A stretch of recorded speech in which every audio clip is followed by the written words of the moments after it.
Hello. So today I don't have on my hijab because I can't find one that matches this. So we're in a hood today. But look at this highlight. Look at this makeup. You know, we look good. So we're just gonna get right into it. So my name is Najee, and I'm currently a junior here at Hampshire College in Amherst, Massachusetts. I am studying reproductive health, African American studies, and English on a pre-law track.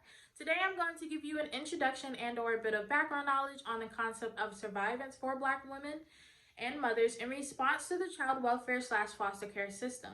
The questions I have created for myself are: how does this affect Black women in creating families? How does this affect Black children? And how does this affect the Black community as a whole? I'd also like to share that this is a part of a larger project that I am doing called my senior thesis that revolves around the birthing experience of Black women and how does government assistance in healthcare shape those experiences.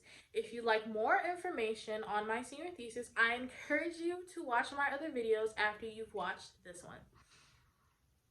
So let's jump right into it. Black people have endured 400 years of slavery and the era of Jim Crow. Now, fast forwarding to today, the climate is still just as dangerous. Racism is a part of all the systems that make up American society, the child welfare system and governmental assistance programs being one of them. The systemic barriers that occur in these programs are fueled by both implicit and explicit biases. The child welfare system claims to be a legal system dedicated to the well being and safety of children, but it hides the oppressive political role it plays in monitoring, regulating, and punishing poor families that are Black, brown, and indigenous. The removal of Black children from their families is similar to the U.S. criminal legal system's mass removal of Black men and women from their communities. Every day, thousands of Black mothers stand before child welfare officials and family court judges who scrutinize their parenthood.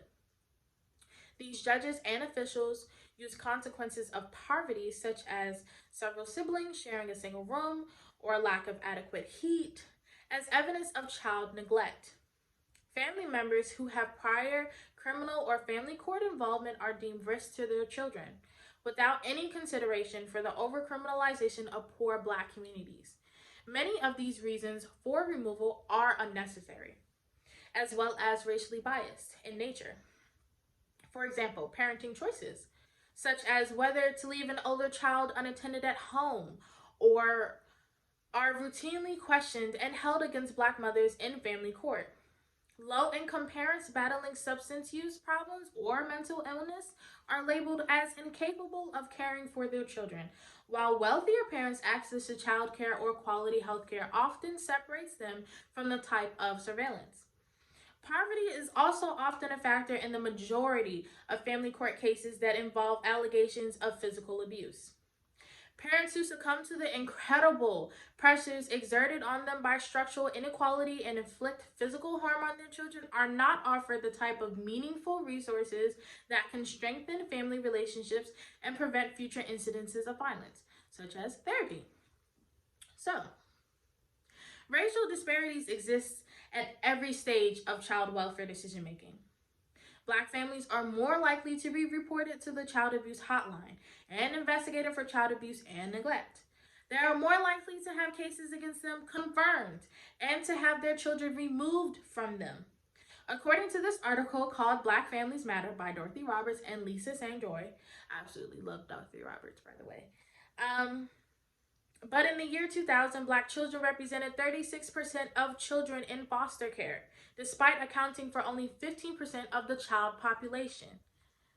Despite a trend toward decreasing foster care roles since the early 2000s, Black children still comprise nearly a quarter of the children in foster care, according to a 2016 report.